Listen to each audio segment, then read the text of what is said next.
حضرت ابو ہریرہ رضی اللہ تعالی عنہ سے مروی ہے کہ نبی کریم صلی اللہ علیہ وآلہ وسلم سے عرض کی، اللہ کے نبی، اللہ سبحانہ و تعالی کن لوگوں کو محبوب بناتا ہے اور کوئی ایسا ذکر و اذکار ہو جس کو پڑھنے سے تمام ذکر و اذکار کا ثواب مل جائے؟ آپ صلی اللہ علیہ وآلہ وسلم نے فرمایا، سب سے زیادہ حق تعالی اسے محبوب بناتا ہے جو یہ کلمات پڑھتا ہے، اور ان کلمات کو پڑھنے کی برکت سے کلمہ طیبہ پڑھنے میں شریک ثواب عطا ہوتا ہے، نمازوں میں شریک ثواب عطا ہوتا ہے، اور ہر دعا میں شریک ثواب ہوتا ہے، اور حج پڑھنے میں شریک ثواب عطا ہوتا ہے، اذان کہنے میں شریک ثواب عطا ہوتا ہے، اور قرآن مجید پڑھنے میں بھی شریک ثواب عطا ہوتا ہے، ایمان میں شریک بزرگی عطا ہوتی ہے، بلکہ خداوند کائنات کو یہی مقصود ہے۔ وہ کلمات یہ ہیں: بسم اللہ الرحمن الرحیم، السلام علیکم ورحمۃ اللہ۔ محترم ناظرین، خدا تعالی نے اپنے حبیب مکرم نور مجسم صلی اللہ علیہ وآلہ وسلم کو صورت و سیرت کی ایسی سرفرازی عطا کی کہ وہ دو عالم ہمیشہ کے لیے آپ کے مداح ہو گئے۔ جس نے جمال و سیرت دیکھا وہ بے اختیار پکار اٹھا کہ اس سے بڑھ کر مکمل اور جامع شخصیت کوئی نہیں۔ جس نے آپ صلی اللہ علیہ وآلہ وسلم کی صورت کی طلعتوں کو دیکھا تو دیکھتا رہ گیا کہ اس سے بڑھ کر انوار خداوندی کی مظہر اور کوئی شخصیت نہیں ہو سکتی۔ آپ کی صورت و سیرت کو دیکھ کر آپ پر ایمان لانے والے نہ صرف آپ کی رسالت عبدی کی گواہی دینے لگے بلکہ خدائے قدوس کی شان تخلیق کو دیکھ کر سبحان اللہ پکارتے ہوئے انوار توحید کے پرستار بن گئے۔ اس طرح یہ کہنا بے جا نہ ہوگا کہ وَرَفَعْنَا لَكَ ذِكْرَكَ فرما کر رب کائنات نے تذکار محمد مصطفیٰ صلی اللہ علیہ وآلہ وسلم کے اپنی بے مثل شان الوحید کو اجاگر کر دیا۔ حضرت عبداللہ بن یزید صحابی نے عرض کیا، یا رسول اللہ صلی اللہ علیہ وآلہ وسلم، آپ مجھے جان و مال اور اہل و عیال سے زیادہ عزیز ہیں، جی چاہتا ہے کہ آپ کو دیکھتا ہی رہوں۔ ایک اور صحابی جب بھی حاضر ہوتے ٹک ٹکی لگا کر روئے انور کی زیارت میں محو ہو جاتے۔ حضور کریم صلی اللہ علیہ وآلہ وسلم کے پوچھنے پر عرض کی کہ حضور قیامت کے دن خدا جانے ایسی فرصت پھر نصیب نہ ہو، جی چاہتا ہے کہ یہی جمال و جہاں آرا کی دید سے جی بھر کر مستفید ہو لوں۔ حضور نبی کریم صلی اللہ علیہ وآلہ وسلم نے تسلی دی کہ میرا محب جنت میں بھی میری معیت میں ہوگا۔ آپ صلی اللہ علیہ وآلہ وسلم جیسا حسین میری آنکھ نے دیکھا ہی نہیں، بلکہ آپ صلی اللہ علیہ وآلہ وسلم جیسا خوبصورت کسی ماں نے جنا ہی نہیں۔ آپ صلی اللہ علیہ وآلہ وسلم کو ہر عیب سے ایسے پاک پیدا فرمایا گیا گویا آپ کی مرضی کے مطابق پیدا کیا گیا۔ حضرت جابر بن سمرہ رضی اللہ تعالی عنہ فرماتے ہیں، حضور نبی محترم صلی اللہ علیہ وآلہ وسلم مسجد سے گھر کو چلے تو بچوں نے فرط محبت سے گھیر لیا۔ حضور نبی اکرم صلی اللہ علیہ وآلہ وسلم سب پر دست شفقت پھیرے جاتے تھے۔ جب میرے چہرے کو ہاتھ لگا تو مجھے ٹھنڈک پڑ گئی اور ایسی خوشبو آئی کہ گویا ہاتھ ابھی عطار کے ڈبہ سے نکلا ہو۔ حضرت ربیہ بنت معوذ رضی اللہ تعالی عنہا صحابیہ سے حضرت عمار بن یاسر رضی اللہ تعالی عنہ کے پوتے نے حضور نبی کریم صلی اللہ علیہ وآلہ وسلم کا حلیہ مبارک بیان کرنے کو کہا تو فرماتی ہیں، اگر تو حضور اقدس صلی اللہ علیہ وآلہ وسلم کو دیکھ پاتا تو محسوس کرتا کہ ابھی سورج نکل آیا ہے۔ حضرت جابر بن سمرہ رضی اللہ تعالی عنہ کہتے ہیں کہ چاندنی رات میں حضور نبی اکرم صلی اللہ علیہ وآلہ وسلم سرخ دھاری دار لباس اوڑھے لیٹے ہوئے تھے۔ میں نے جب یہ منظر حسین دیکھا تو چاند ماند پڑ گیا اور جمال نبوت کے سامنے ہیچ معلوم ہونے لگا۔ حضرت ابو طفیل رضی اللہ تعالی عنہ فرماتے ہیں، میں حضور اکرم صلی اللہ علیہ وآلہ وسلم کے چہرہ انور کی حسین رنگت اور آپ کی زلفوں کی سنہری سیاہی کو نہیں بھول سکتا۔ حضرت مغیرہ رضی اللہ تعالی عنہ فرماتے ہیں کہ بارگاہ نبوت کے ادب کا یہ عالم تھا کہ صحابہ کرام رضوان اللہ علیہم اجمعین کو کبھی در دولت پر دستک کی ضرورت ہوتی تو اپنے ناخنوں سے دروازہ کھٹکھٹایا کرتے۔ خود خالق کائنات نے بارگاہ رسالت مآب صلی اللہ علیہ وآلہ وسلم کے آداب و ضوابط مسلمانوں کو سکھائے اور حکم دیا۔ 26 پارہ سورہ الحجرات آیت نمبر 2 میں اللہ تعالیٰ ارشاد فرماتا ہے، ترجمہ، تم اپنی آوازوں کو نبی اکرم صلی اللہ علیہ وآلہ وسلم کی آواز مبارک پر بلند نہ کرو۔ حضرت علی کرم اللہ وجہ الکریم سے مروی ہے کہ انہوں نے خواب میں دیکھا کہ جیسے انہوں نے نبی کریم صلی اللہ علیہ وآلہ وسلم کے پیچھے صبح کی نماز پڑھی ہے اور نماز کے بعد رسول کریم محراب سے نورانی کمر مبارک لگا کر بیٹھ گئے۔ پھر ایک لڑکی کھجوروں کا ایک طباق لے کر آئی اور وہ طباق رسول کریم صلی اللہ علیہ وآلہ وسلم کے سامنے رکھا تو آپ صلی اللہ علیہ وآلہ وسلم نے اس میں سے ایک کھجور اٹھائی اور فرمایا، اے علی، یہ کھجور کھاؤ گے؟ تو میں نے عرض کیا، جی ہاں یا رسول اللہ۔ تو آپ صلی اللہ علیہ وآلہ وسلم نے اپنا ہاتھ مبارک بڑھایا اور اس کو میرے منہ میں رکھ دیا، پھر دوسری کھجور لی اور اسی طرح پوچھا تو میں نے ہاں کہا تو آپ صلی اللہ علیہ وآلہ وسلم نے اس کو بھی میرے منہ میں رکھ دیا۔ اس کے بعد میں جاگ پڑا اور میرے دل میں رسول کریم صلی اللہ علیہ وآلہ وسلم کا اشتیاق تھا اور میرے منہ میں کھجور کی مٹھاس تھی، تو میں نے وضو کیا اور مسجد کی طرف گیا تو میں نے حضرت عمر رضی اللہ تعالی عنہ کے پیچھے نماز پڑھی اور نماز کے بعد حضرت عمر رضی اللہ تعالی عنہ محراب سے کمر لگا کر بیٹھ گئے۔ میں نے ارادہ کیا کہ ان سے اپنا وہ خواب بیان کروں جو رات میں نے دیکھا تھا، تو پہلے اس سے کہ میں کچھ کلام کروں ایک عورت آئی اور مسجد کے دروازے پر ٹھہر گئی۔ اس کے پاس کھجوروں کا ایک طباق تھا جو کہ حضرت عمر رضی اللہ تعالی عنہ کے سامنے رکھ دیا تو انہوں نے یعنی حضرت عمر رضی اللہ تعالی عنہ نے ایک کھجور اٹھا لی اور کہا، اے حضرت علی رضی اللہ تعالی عنہ، یہ کھجور کھاؤ گے؟ میں نے کہا ہاں۔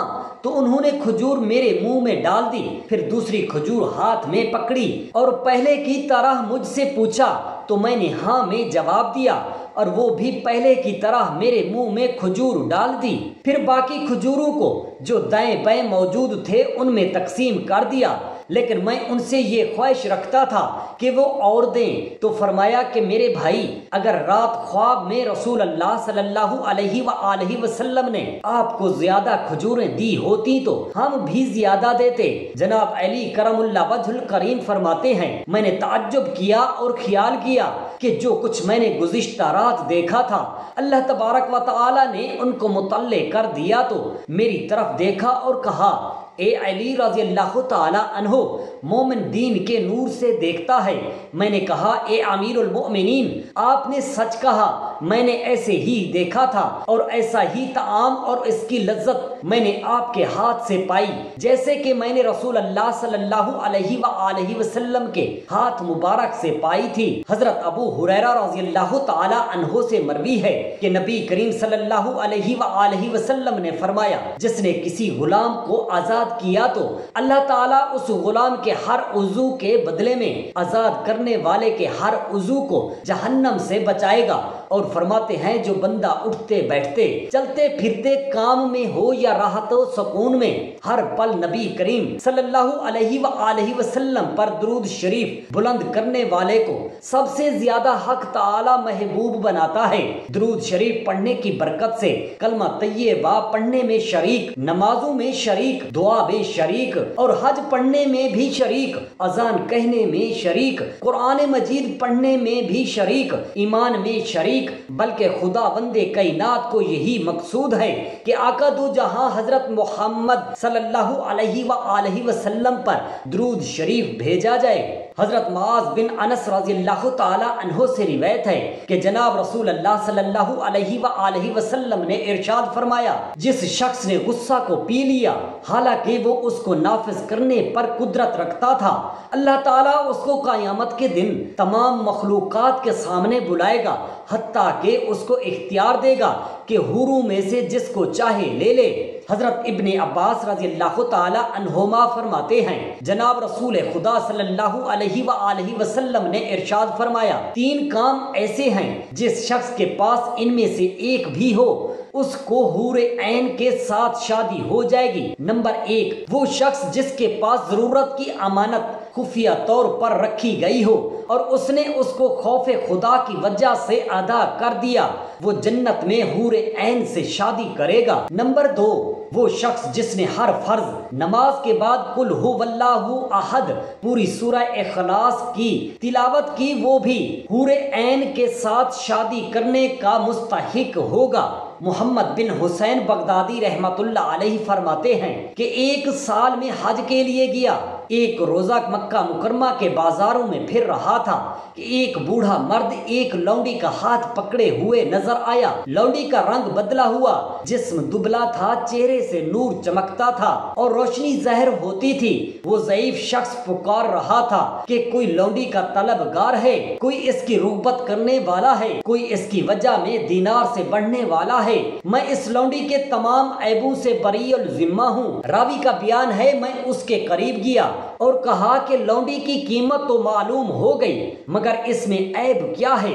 کہا یہ لونڈی مجنونہ ہے، غمگین رہتی ہے، راتوں کو عبادت کرتی ہے، دن کو روزہ رکھتی ہے، نہ کچھ کھاتی نہ پیتی ہے۔ جب میں نے یہ بات سنی میرے دل نے اس لونڈی اکیلی رہنے کی عادی ہے کو چاہا اور قیمت دے کر اس کو خرید لیا اور اپنے گھر لے آیا۔ لونڈی کو سر جھکائے دیکھا، پھر اس نے اپنا سر میری جانب اٹھا کر کہا، اے میرے چھوٹے مولا، خدا تم پر رحم کرے، تم کہاں کے رہنے والے ہو؟ میں نے کہا عراق میں رہتا ہوں۔ کہا کون سا عراق، بصرے والا یا کوفے والا؟ میں نے کہا نہ کوفے والا نہ بصرہ والا۔ پھر لونڈی نے کہا شاید تم مدینہ الاسلام بغداد میں رہتے ہو؟ میں نے کہا ہاں۔ کہا واہ، وہ عابدوں اور زہدوں کا شہر ہے۔ راوی کہتے ہیں مجھے تعجب ہے۔ میں نے کہا لونڈی حجروں کی رہنے والی ایک حجرے سے دوسرے حجرے میں بلائی جانے والی زہدوں اور عابدوں کو کیسے پہچانتی ہو؟ پھر میں نے اس کی طرف متوجہ ہو کر دل لگی کے طور پر پوچھا، تم بزرگوں میں سے کس کس کو پہچانتی ہو؟ کہا میں مالک بن دینار، محمد بن حسین بغدادی، رابعہ عدویہ، شیوانہ میمونہ، ان بزرگوں کو پہچانتی ہوں۔ میں نے کہا ان بزرگوں کی تمہیں کہاں سے شناخت ہے؟ لونڈی نے کہا اے جوان، کیسے نہ پہچانوں، قسم خدا کی وہ لوگ دلوں کے طبیب ہیں، یہ محب کو محبوب کی راہ دکھلانے والے ہیں۔ پھر میں نے کہا اے لونڈی، میں محمد بن حسین ہوں۔ اس نے کہا میں نے خدا تعالی سے دعا مانگی تھی کہ خدا تم کو مجھ سے ملا دے۔ وہ بولی تمہیں خدا کی قسم مجھے قرآن شریف کی کچھ آیتیں سناؤ۔ میں نے بسم اللہ الرحمن الرحیم پڑھی۔ اس نے بڑے زور سے چیخ ماری اور بے ہوش ہو گئی۔ میں نے اس کے منہ پر پانی چھڑکا تو ہوش میں آ گئی اور کہا اے ابو عبداللہ، یہ تو اس کا نام ہے، کیا حال ہوگا اگر میں اس کو پہچانوں اور جنت میں اس کو دیکھوں؟ خدا تم پر رحم کرے اور قرآن پاک پڑھو۔